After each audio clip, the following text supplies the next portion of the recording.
sistema límbico. ¿Cuál es la función de este sistema límbico? Como mnemotecnia, tomen las 5C. Comer, conmemorar, esto es la memoria, comportarse, respuesta emocional, respuesta de clan, reproducción sexual e instintos maternos, y copular, excitación sexual. ¿Sí? Para fines prácticos, ya pásenle. Para fines prácticos, recuerden las 5C. Sí, estoy diciendo que pase.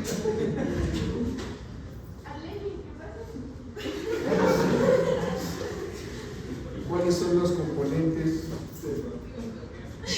No, le estoy diciendo que pase. La corteza órbito-frontal, que tiene que ver con la percepción de olores, recuerdos en el nivel del hipocampo, asociado a la memoria a largo plazo, la ínsula, la corteza en la ínsula, asociado a deseos, antojos y adicciones, el giro singular, percepción del dolor, nocicepción, y el giro para-hipocampal, que es una vía para la comunicación entre todas las áreas de asociación cortical y el hipocampo.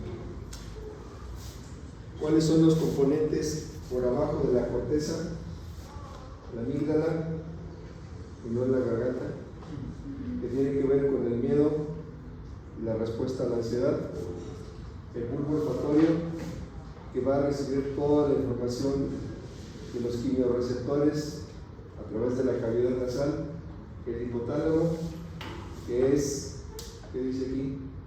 Salida final del sistema límbico. Entonces la comunicación entre el sistema límbico y el hipotálamo es muy estrecha.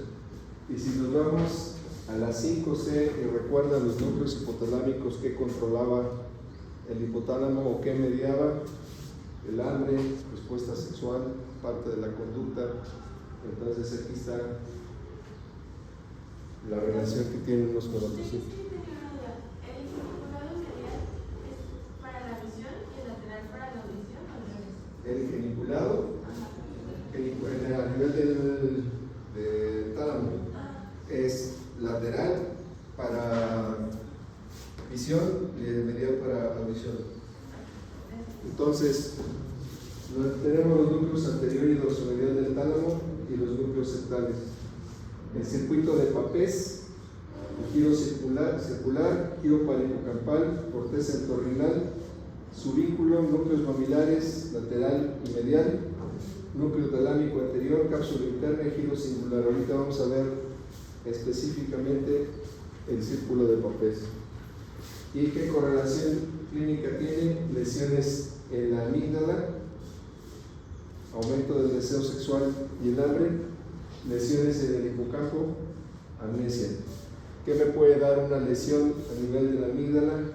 Tumores, epilepsia, hipoxia, hemorragias, malformaciones congénitas vasculares. ¿Qué me puede dar lesiones en el hipocampo? Tóxicos, trauma. ¿Sí? Entonces, ¿cómo se pudo lograr encontrar todas estas funciones? ¿Cómo se les ocurre? Bajo experimentación, por estímulo eléctrico o por destrucción de estas zonas en animales. Entonces empezaron a observar el comportamiento que tenían gatos, roedores, después de estimulación eléctrica o destrucción, iban tomando en consideración las manifestaciones clínicas. Y en algunos pacientes que tenían lesiones en la zona, pues correlacionarlo con la conducta que había sido observada en animales. Entonces, estos experimentos apuntaban a que, además de su cooperación con la olfacción, el sistema límbico tiene que ver con la conducta de la alimentación, junto con el hipotálamo, y también está encargado de conducta sexual las emociones intensas como el cólera, el temor, y también tiene que ver un círculo con la motivación. Con la antigüedad se conocía al sistema límbico como rinencéfalo o cerebro olfatorio. Ese término ya está en desuso, pero todavía lo pueden encontrar en algunos textos, sobre todo antiguos. Esto por la relación que tiene con la olfacción, que es una capacidad primitiva, y en la actualidad pues solamente representa una pequeña parte. Entonces, ¿qué es estructuralmente nuestro sistema límbico? Aquí tenemos el circuito, el bulbo olfatorio, la cinta olfatoria, la comisura blanca anterior, la amígdala, el hipocampo con sus diferentes partes. El hipocampo va rodeando al cuerpo calloso, el giro del cíngulo, que es el que está inmediato después del cuerpo calloso, las columnas del fornix y nuevamente los componentes a nivel de la corteza, que van a ocupar la cara media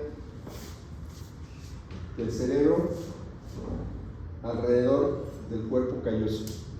Esto es, para yo poder empezar a estudiar estructuralmente el sistema límbico, tengo que cortar el cuerpo calloso, irme a la cara media, y ahí lo voy a poder empezar a disecar. ¿De acuerdo? Entonces, y en el diencéfalo, el giro del cíngulo, que es la circunvolución del cuerpo calloso,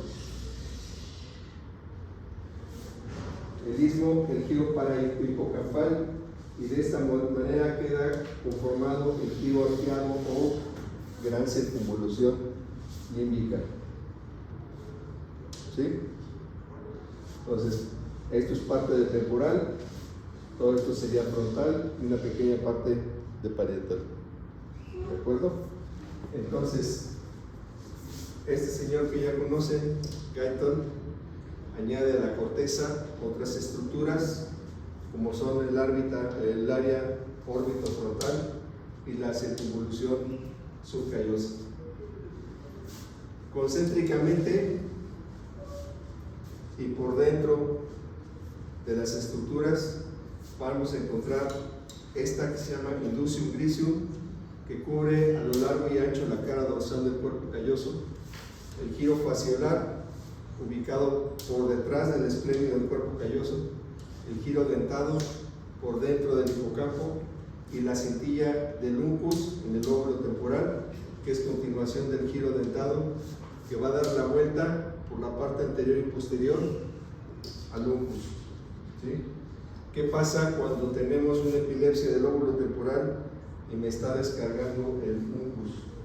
Puede tener ese paciente episodios de agresividad.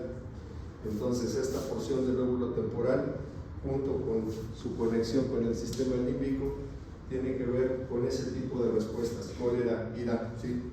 El uncus es el que se encuentra como rodeando al mesentefato. Perdón.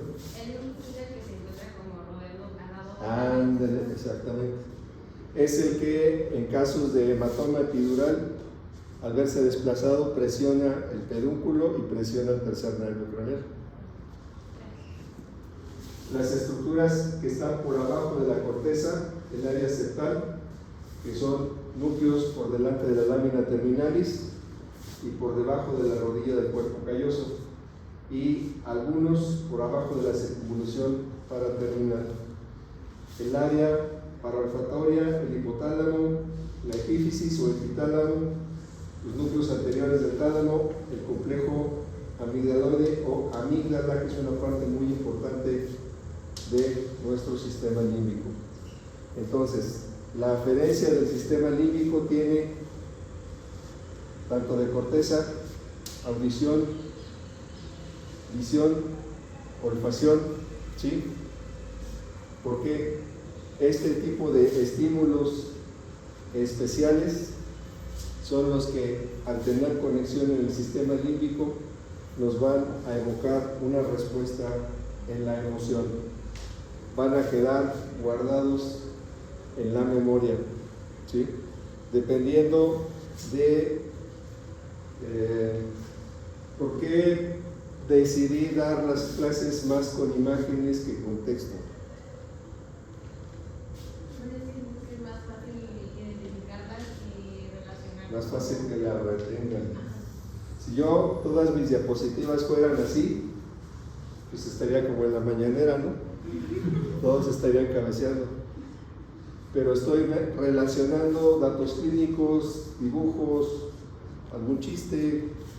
Entonces pueden asociar algo de lo que dije con, es que lo dijo en este momento. Y entonces, ¿qué? Se activó su hipocampo y su memoria está trayendo al presente ese recuerdo. De otra forma, la memoria no les va a funcionar de forma correcta. En este esquema tenemos en verde todo lo que es el sistema límbico, el giro cingulado, todo en verde. Aquí está la cintilla olfatoria, la amígdala, el tallo cerebral, las columnas del fornix, el giro del hipocampo. Entonces, si se fijan, es un círculo. De ahí que este señor Papez le dio ese nombre, circuito. Entonces, correlacionando a un corte medio sagital, graben esta imagen y ahora vámonos a esta. Como no está plastificado, no está coloreado, puede ser un poquito más difícil, pero este es el nervio óptico, la cintilla olfatoria de aquí. En este tipo de disecciones, como ya les comenté anteriormente, es muy difícil preservar intacta la cinta olfatoria, es demasiado frágil. Entonces, cuando se está obteniendo o procurando el cerebro, es muy fácil que se arranque y pues se pierda. Entonces, esto que vemos aquí es el nervio óptico, la cintilla olfatoria iría aquí, ¿sí? Y la mayor parte de las estructuras yo tengo que remover parte de la corteza para poder sacarlas a la luz y poder tener una imagen así, ¿sí? Pero para poder estudiar el sistema límbico tengo que irme a una disección en la cara medio sagital. Entonces, en esta zona estaría todo nuestro sistema límbico. Vámonos, aquí está el channel. ¿Quiénes son estos señores? Paul Broca, James Papez, Cristofredo y este señor Paul MacLean, que ahorita vamos a hacer un análisis de su trabajo. Hizo la teoría del cerebro triple, que es bastante interesante. Entonces, el término límbico, en latín deriva del borde o límite. El primero que lo aplicó fue este señor, Paul Broca, que qué otra cosa tiene en su haber, el área de Broca, o quien la describió, fue el que describió el cuadro clínico de la fascia de Broca, por eso lleva su nombre. Acuñó basado en la localización física en el cerebro. James Papez, ya un norteamericano, describe el modelo anatómico de las emociones llamado circuito de Papez. Y este señor empezó los estudios, ahorita vamos a ver algo específico de él. El hipocampo, el giro cingulado, el hipotálamo, los núcleos talámicos anteriores y sus interconexiones fue lo que fue conduciendo los trabajos de estas personas.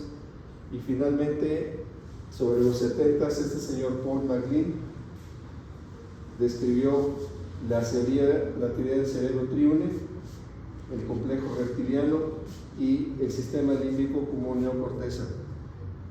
Entonces, este señor un punto extra que pueda pronunciar correctamente el lugar donde nació. Christopher Jackson, alemán, nació en 1866 y murió en 1956. Murió en Argentina, no sé por qué muchos alemanes después de la Segunda Guerra en Argentina, pero él ya estaba en Argentina cuando fue la Segunda Guerra, o sea que no tiene que ver con la SS.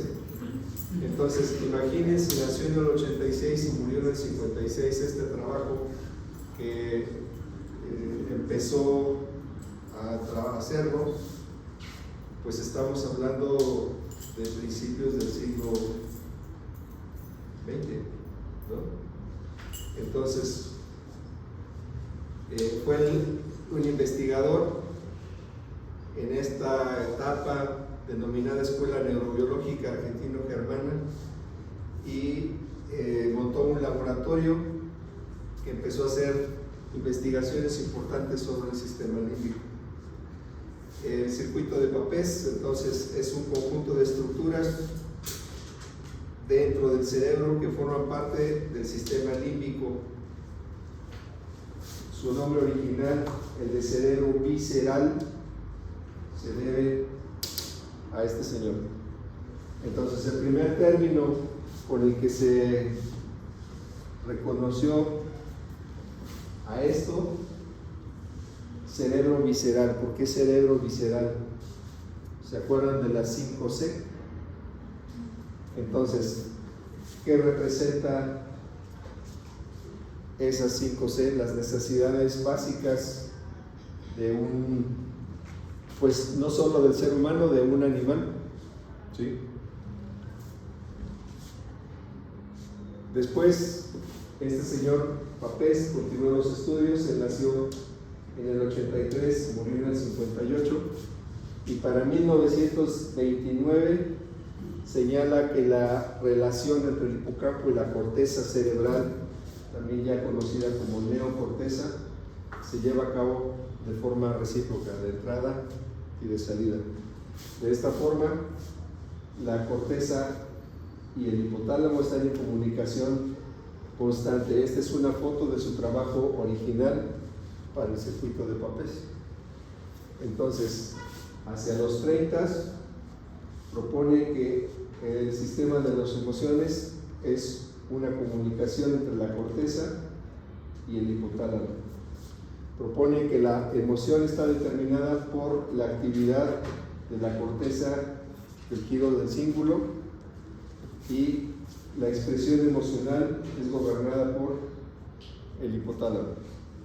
Entonces, en el circuito de Papez ya describe el grupo de estructuras conectadas por un tracto mayor de fibras axónicas, y la corteza del cíngulo proyecta al hipocampo, que a su vez proyecta al hipotálamo a través de la columna del fornix, y el hipotálamo se proyecta a los núcleos anteriores del tálamo que alcanzan la corteza, y ahí se cierra el circuito. Entonces, propuso el modelo anatómico para las emociones y ya puso en una esfera científica todo lo relacionado con emociones y sentimientos. Entonces, estos trabajos, ¿a qué dieron lugar? A un avance importante en la psiquiatría relacionada con un fondo estructural dentro del cerebro. Y aquí el circuito de Papez, descrito en un diagrama de flujo, como las comunicaciones entre el giro del cíngulo, los núcleos anteriores, el giro hipocampal, la corteza entorrinal, que tiene que ver con la corteza olfatoria, una vía perforante para llevar al subículo. Esta es la forma en que se estimulan para lograr la comunicación entre la corteza, el hipotálamo y las emociones. Entonces, vemos que gracias a estos trabajos se pudo demostrar la relación entre un punto estructural en el cerebro con una fase tanto psicológica como psiquiátrica. Y este señor, Paul MacLean, ya más contemporáneo, nació en 1913, murió en el 2007, fue un neurocientífico que hizo su trabajo principal en los campos de la psicología y psiquiatría. Siguió con los trabajos de James Papez y Paul MacLean acuña el término de sistema límbico y definió las estructuras implicadas en el sistema y propuso teorías acerca del cerebro y su evolución. Él afirmaba que el sistema emocional era el más avanzado de todos ellos, dentro de lo que él refirió como un cerebro del mamífero actual o neomamífero, y que era algo propiamente de mamíferos muy avanzados. ¿Quiénes son los mamíferos muy avanzados? Los primates. Los primates. Y si hacemos caso a Charles Darwin, son nuestros primos hermanos. Para el 70 desarrolló una concepción pues más filosófica del sistema límbico y hizo la hipótesis del cerebro triune o el cerebro triple. Entonces, de acuerdo a esto, el cerebro había experimentado 3 importantes etapas en su evolución, de modo que los mamíferos superiores había una jerarquía entre estas 3 etapas de evolución. Esta propuesta es que en realidad eran 3 cerebros en uno: el reptiliano, el sistema límbico y la neocorteza. ¿Sí? El reptiliano, que era el más primitivo, tendría que ver con la supervivencia; el límbico con el sistema de emociones y la neocorteza con el razonamiento. ¿Qué nos hace diferentes al ser humano de un primate? Ustedes agreden a un gorila, se va a defender. Ha habido demostraciones de que los gorilas tienen emociones, sobre todo en la esfera de cuidado de las crías, pero ¿qué es lo que nos hace razonar? La evolución de la corteza. Esa fue la base del trabajo de MacLean. Entonces, la teoría de este señor Papez hubiera quedado en el olvido, pero Papez siguió las investigaciones del señor Jacob y MacLean siguió las investigaciones de Papez para mantenerlo al día. Entonces tenemos el cerebro reptiliano, que es el más primitivo, función instintiva, regula el equilibrio, asegura la supervivencia, es el más básico. ¿Sí? Entonces, el cerebro instintivo o cerebro básico, el más primitivo, regula las funciones vitales y las conductas de supervivencia, como comer, beber, dormir, reproducción, y la función del cerebro reptiliano es actuar rápido y de manera instintiva. ¿Para qué? Para asegurar la supervivencia. El cerebro emocional regula sentimientos, modula emociones, y esta zona aparece en los primeros mamíferos, evolucionando sobre el cerebro primitivo. Este cerebro llamado límbico está considerado como centro de las emociones. Nuestro sistema nervioso emocional se encarga de producir y generar emociones tanto positivas como negativas. Tiene una función adaptativa, produce respuestas emocionales, genera un aprendizaje y nuestro sistema de memoria, motivación, activación, atención funcionan más activos con este sistema. Por último, la corteza o el cerebro racional es el centro lógico, regula las decisiones conscientes y está encargado de las respuestas lógicas. ¿Por qué ustedes en la calle no agreden a un oficial de policía? Porque la respuesta visceral es controlada por un cerebro racional. ¿Sí? Como dicen por ahí, ¿qué es lo que te impide ser tú mismo? El código penal. Entonces, la neocorteza o cerebro racional está encargada del procesamiento cognitivo, toma de decisiones y qué estructuras van a tener la función, pues como dice Maglin, la neocorteza es lo que nos va a dar la diferencia entre un ser evolucionado y un primate. ¿Sí? Un primate puede tener emociones, pero no va a tener una capacidad de raciocinio, de medir consecuencias. ¿Sí?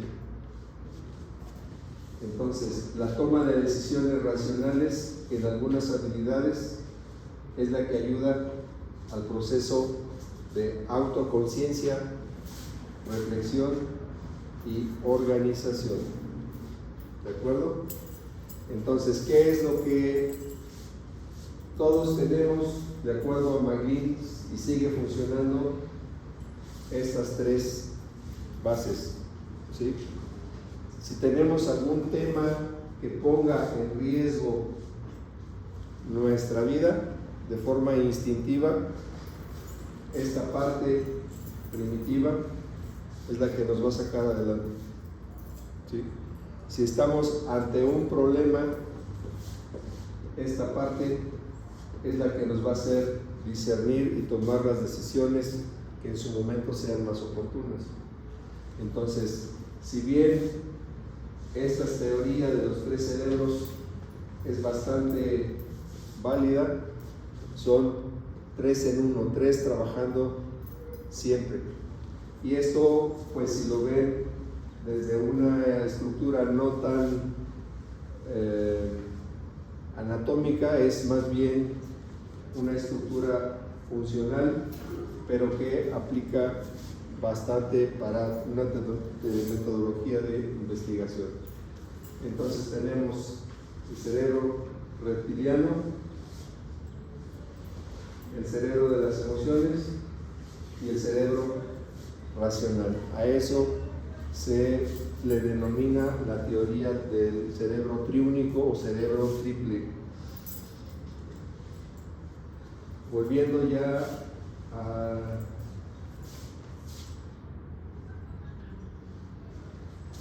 lo nuestro, tenemos la estructura del sistema límbico y sus conexiones. Entonces, el sistema límbico es el conjunto de estructuras del sistema nervioso central que lleva a cabo las respuestas fisiológicas a los estímulos emocionales. ¿Sí? Por ejemplo, un paciente en estado vegetativo, en estado de coma, ¿tendrá función el sistema límbico? ¿Por qué no?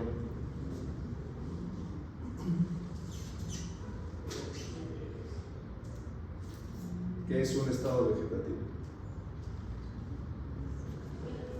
Porque no responde. Inconsciente. Pues si ustedes se duermen profundamente están inconscientes. Pero ¿qué es un estado vegetativo? No hay una respuesta específica en la corteza. Solamente función de las vías principales para que respire, ¿sí? Y lata el corazón.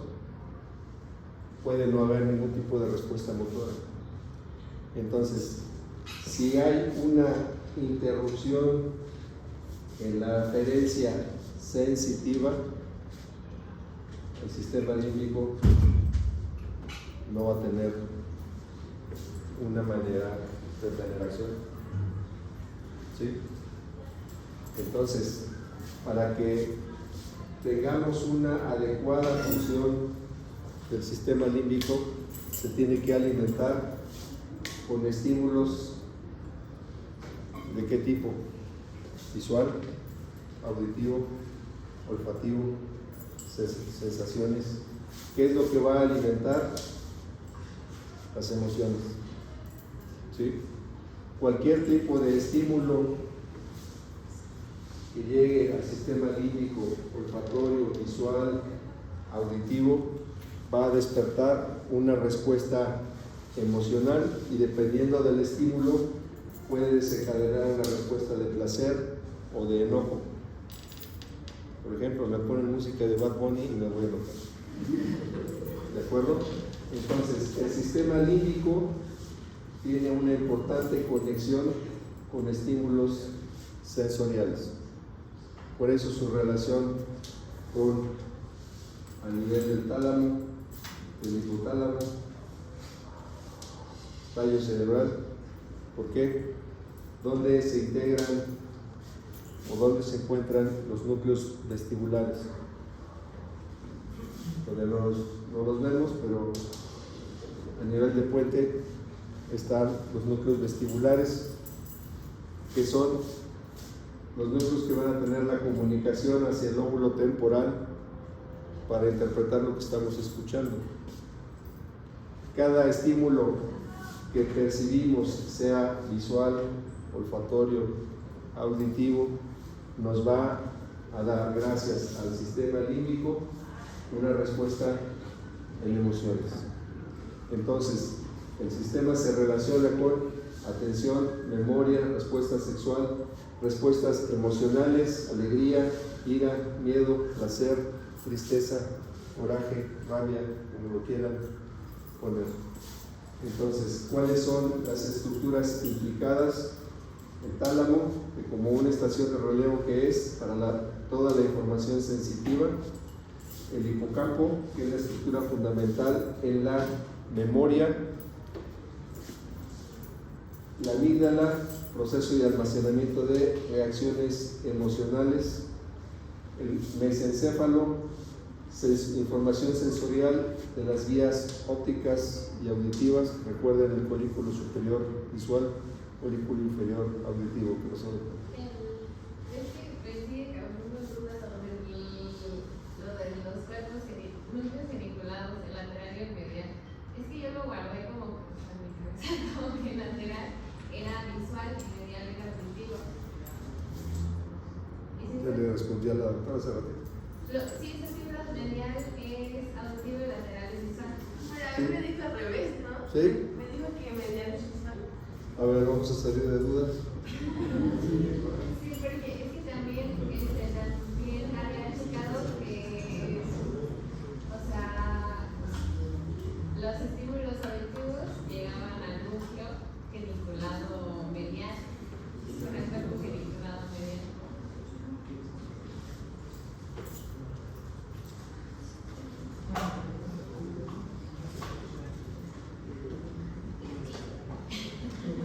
Sí, también en fisiología lo estamos viendo y ahí también dice que el auditivo es medial. Ahorita salimos de dudas. Si yo me equivoqué, pues disculpen ustedes. Perdonen la vida, les debo un punto.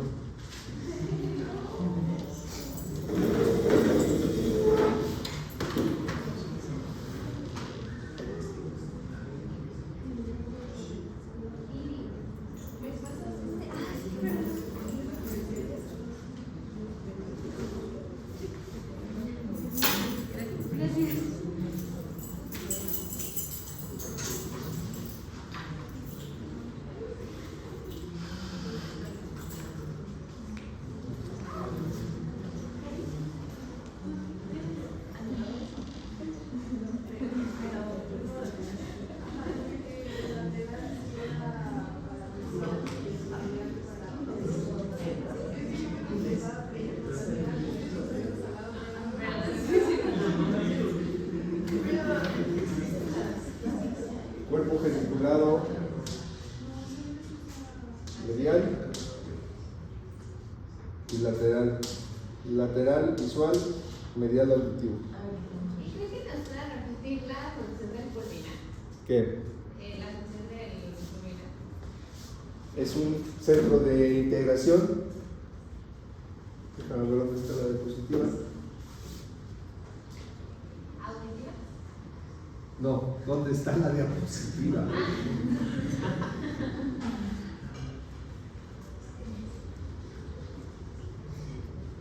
Doctor, perdón, ¿el piso del cuarto ventrículo se considera hasta el ovis o en la estría acústica? Hasta la estría acústica y ya el óvix ya está el bulbo. Ok, gracias. El óvix ya es ¿cómo se llama? La parte final del cuarto ventrículo. Ok.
El pulminar tiene básicamente una fuente de asociación junto con la vía visual, es un centro de integración.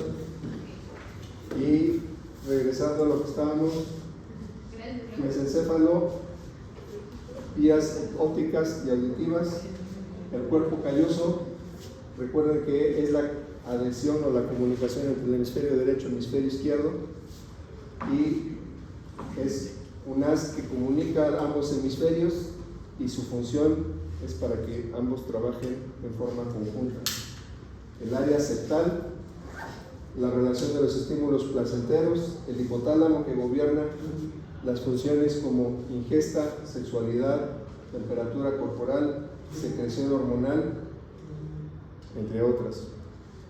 La glándula hipófisis, que a través de los factores liberadores que emite el hipotálamo va a producir ya la estructura o la función endocrina a nivel del lóbulo anterior, recordando que el lóbulo posterior es comunicación directa del hipotálamo y produce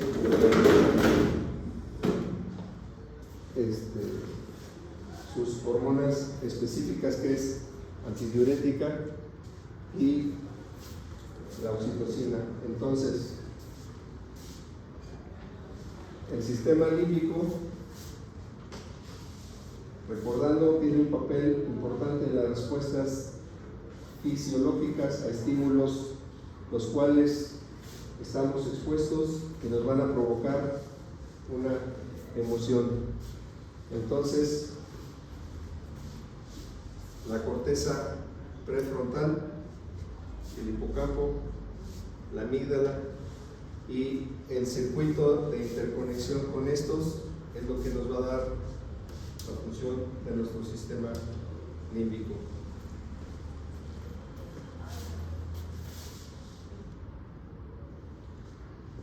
A manera histórica, la primera evidencia que se relacionó al sistema límbico con las emociones, en 1955, estos investigadores describieron un síndrome de conducta inducido en laboratorio, el cual incluía cambios en la conducta, y estos experimentos llevados a cabo en monos que eran muy tranquilos en extremo, sufrían cambios emocionales como agresividad, pérdida de miedo, luego de ser sometidos a una lobotomía piramidal y bilateral en los lóbulos temporales, lo cual incluía la amígdala, la formación del hipocampo, y hasta el momento en ese no se conocía como estructura límbica. Este síndrome, de acuerdo a los investigadores, se llama de Kluger y Bucy, que está descrito, es raro, pero sí se ha descrito, y se caracteriza por daño en los lóbulos temporales y en la amígdala. El deterioro en esta comunicación del sistema límbico altera el procesamiento de emociones, y el primer experimento fue llevado a cabo en monos. En humanos se presenta con un reconocimiento o una falta de reconocimiento visual, un embotamiento afectivo. ¿Qué representa esta frase? ¿Qué representa un embotamiento afectivo? Cuando escuchan la palabra "me siento embotado", ¿a qué se refiere? Como lleno. ¿Cómo qué? Lleno. Vamos a decir, un embotamiento mental es cuando están como saturados, como que sienten que ya no puede entrar más, y eso se puede ver en deprivación de sueño, en fatiga extrema, donde sienten que ya por más que quieran, por más que lean, ya no entra más. Eso es una sensación de embotamiento. ¿Y qué es lo que pasa cuando ocurre esa sensación? Ya no quieren hacer nada ni saber nada de nada. Entonces, un embotamiento afectivo, ¿qué quiere decir? Pues me vale todo, ¿no? Cualquier cosa que me suceda me pasa exactamente lo mismo, no tengo la misma reacción. Aumento de la conducta sexual, oral y trastornos alimenticios. Esto es lo que en humanos llega a presentarse. Ellos lo investigaron a nivel de lesiones ablativas en monos, pero vean el daño. Ahorita todo este tipo de experimentos pues ya está prohibido.